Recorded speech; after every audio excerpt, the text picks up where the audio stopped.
Pakistan has repeatedly called for restraint by all sides and stated that the dialogue remains the only viable solution to prevent a regional conflict. And in the similar vein of our advocacy for dialogue and diplomacy, on 18th July, Deputy Prime Minister, Foreign Minister, Senator Mohammad Ishaq Dar spoke with the Kuwaiti Foreign Minister, Sheikh Jarrah Al Sabah, on regional developments, emphasizing de-escalation, respect for sovereignty, and implementation of the Islamabad MOU. Both sides agreed to remain in contact. Yesterday in Manila, the Deputy Prime Minister, Foreign Minister, Senator Mohammad Ishaq Dar met with the Egyptian Minister for Foreign Affairs, Immigration and Expatriates, Dr. Badr Abdul Ateh. This was on the sidelines of the ASEAN Regional Forum, and I'll explain about the ASEAN Regional Forum in a little while. But let me focus on this important meeting between Pakistan and Egypt's foreign ministers. The two leaders reviewed developments in the Middle East and underscored the importance of de-escalation and dialogue, while emphasizing respect for sovereignty and territorial integrity of all states. They also discussed the broader implication of regional instability, particularly for global maritime trade, energy security, and world economy. In Manila, the Deputy Prime Minister, Foreign Minister also held a very important meeting with the Foreign Minister of Oman, Sayyid Badr Abdul Hamad Al Busaidi. The two leaders exchanged views on the latest regional and national developments. The Omani Foreign Minister appreciated Pakistan's constructive role in promoting dialogue, de-escalation, and regional peace and security. Both sides expressed concern over the recent developments in the region, stressed the importance of upholding ceasefire, respect for international law, and working towards lasting peace and stability. The outreach of the Deputy Prime Minister, Foreign Minister, ladies and gentlemen, will continue in Bishkek, where he will be arriving today, inshallah, to lead the Pakistan delegation to the Shanghai Council of Foreign Affairs, CFM, the Council for Foreign Affairs, Foreign Ministers. This is the Shanghai platform for the member states' foreign ministers meeting. He will be in Kyrgyz Republic from 23rd to 24th July. I think we are about to issue, or probably have issued, a curtain raiser on this. And please do issue if it's not been issued. Let me state that during his visit, the Deputy Prime Minister, Foreign Minister, will call on the President of Kyrgyz Republic and hold a number of bilateral meetings with his counterparts from SCO member states on the sideline of the CFM meeting. Before being in Bishkek, the Deputy Prime Minister, as I said, is in Manila, where he reached yesterday to lead Pakistan's delegation at the 33rd ASEAN Regional Forum, ARF, ministerial meeting. Pakistan is an ARF member since 2004. We remain committed to promoting regional peace, stability, and cooperation through dialogue, and we remain a partner of ASEAN towards such endeavors. On the sideline, the Deputy Prime Minister, Foreign Minister, is holding bilateral meetings with the Philippine counterparts and other participating dignitaries. We have been updating you about these meetings, and please do follow our timelines for more such updates, because the Foreign Minister is holding these meetings as we speak in Manila. Yesterday, an important meeting was held in Manila between the Deputy Prime Minister, Foreign Minister, with the Foreign Minister of the Russian Federation, Mr. Sergei Lavrov. The two leaders reviewed the full spectrum of Pakistan-Russia bilateral relations and reaffirmed their commitment to further strengthening cooperation in a wide variety of subjects: trade, energy, connectivity, and other key areas, as well as enhancing coordination in multilateral forums. The Deputy Prime Minister, Foreign Minister also met Mr. Khalilur Rahman, the Foreign Minister of Bangladesh, and the President-elect of the 81st General Assembly of the United Nations. He will assume charge, I believe, in August or September this year as the President of the General Assembly. The Deputy Prime Minister, while in Manila, also visited the headquarters of the Asian Development Bank, where he met the Director General for Central and West Asia, Mr. Lie Gorez. They discussed the bank's development agenda and its partnership with Pakistan and appreciated valuable contribution of Pakistani professionals, a number of them who are serving at the Asian Development Bank. Ladies and gentlemen, the Deputy Prime Minister, Foreign Minister, Senator Mohammad Ishaq Dar was in Shanghai earlier this week, last weekend on 16-17 July, to attend the signing ceremony of the establishing World Artificial Intelligence Cooperation Organization, the WICO. The initiative aims to strengthen international cooperation on intelligence governance, research, and capacity building. As a founding member of Pakistan, of WICO, we became the founding member by virtue of Deputy Prime Minister's presence in Shanghai.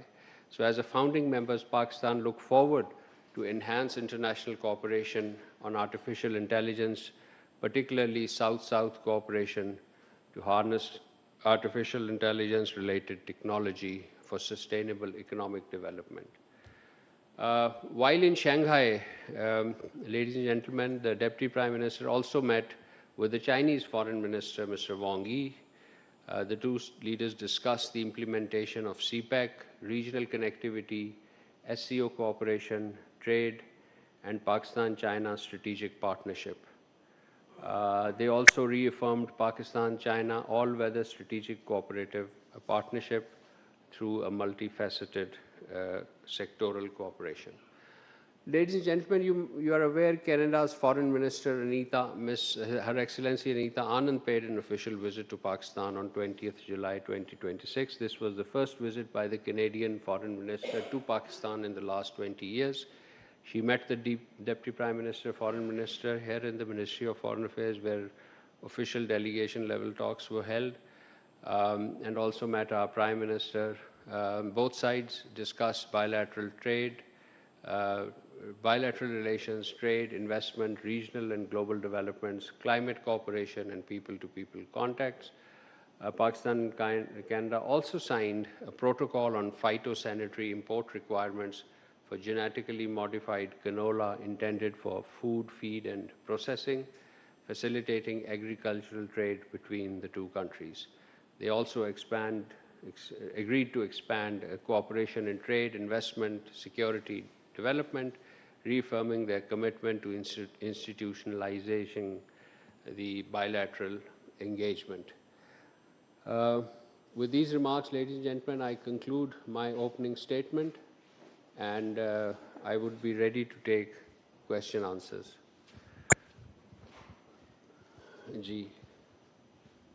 Zishan. Thank you, spokesperson. Many questions, but I'll ask this time just one. The European Union has published fifth GSP report. Generally, it's positive for Pakistan, but it also identifies several areas where European Union has expects further reforms from Pakistan. So your comment on it. Thank you. The European Commission has published its biannual GSP monitoring review report for 2023-25. This is a biannual cycle. The overall report covers 60 beneficiary countries. As part of this overall report, the Commission has published individual country assessment reports as well, including one on Pakistan that you mentioned. The assessment is the final monitoring report under the current GSP Plus framework on Pakistan's compliance with the 27 international conventions. So it's the final report, the last of such series. We appreciate the assessment report's acknowledgement of Pakistan's legislative progress during the reporting period and the country's continued compliance with the 27 international conventions. Nevertheless, I would be remiss if I do not express disappointment with the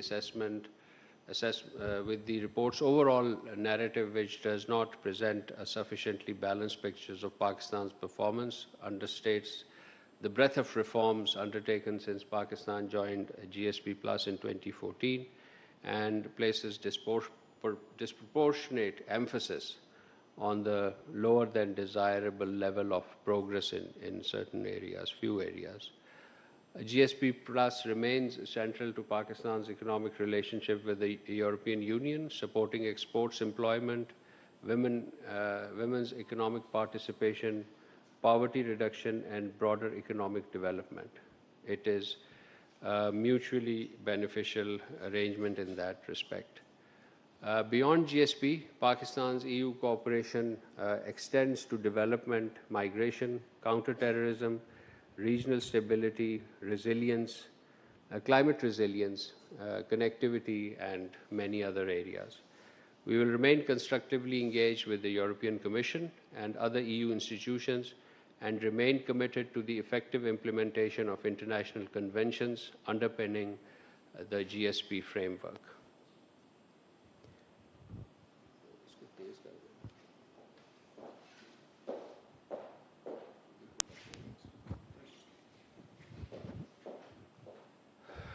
Anas? Thank you so much, spokesperson. The Amnesty International has yesterday published a report on the strikes by Pakistan in Kabul and the alleged one on, as they said, on a hospital of sorts. Without much new evidence, what is Pakistan's response on the matter?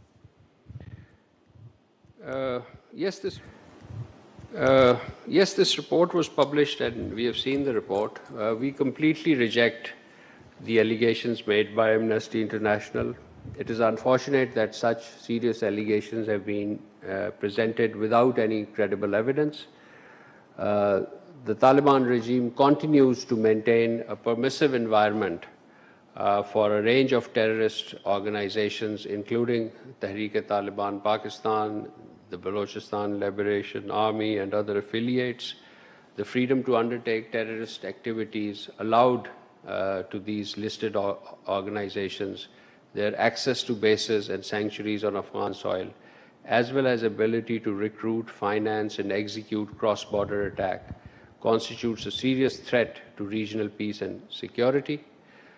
Thousands of innocent Pakistani citizens have been martyred and injured because of Pakistan's terrorist attacks, which have been planned, financed, supported, and carried out from Afghan soil, all under the watch and patronage of active facilitation by the Taliban regime. No responsible state can remain passive when its civilians and security forces are repeatedly targeted.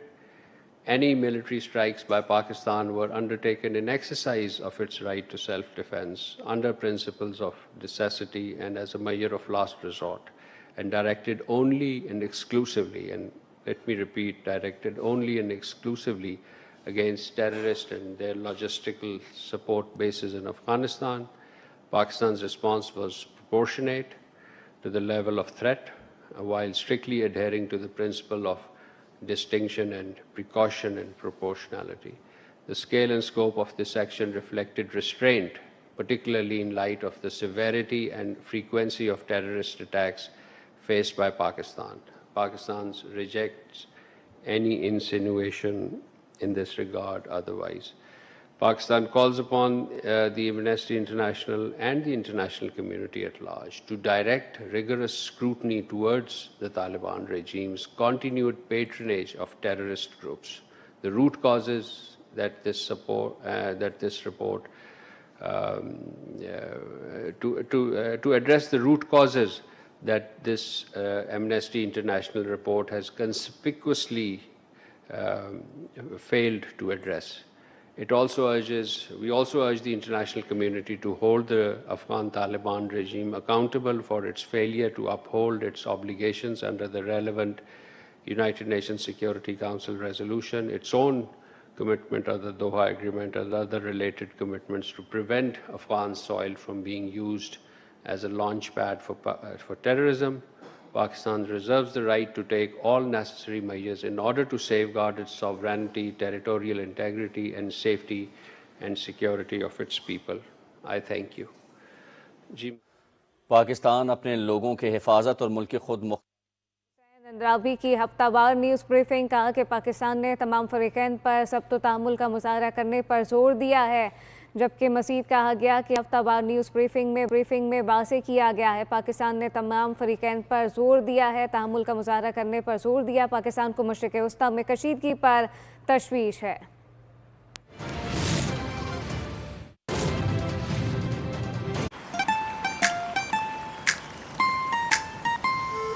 तुम्हारी choice बहुत अच्छी है, तुम्हारे दादा की तरह। हर उम्र में चलने वाली दोस्ती, लिप्टन, दोस्ती जितनी strong.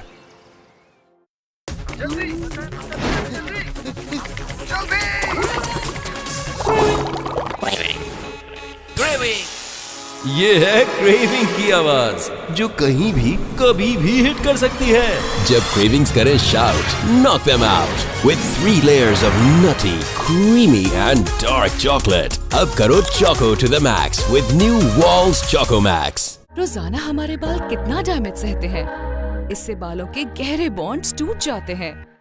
Introducing new Dove bond repair shampoo. इसमें है प्रोटीन पेप्टाइड जो बालों के टूटे बॉन्ड्स को फिर से जोड़े और बनाए डैमेज फ्री और स्ट्रॉन्ग।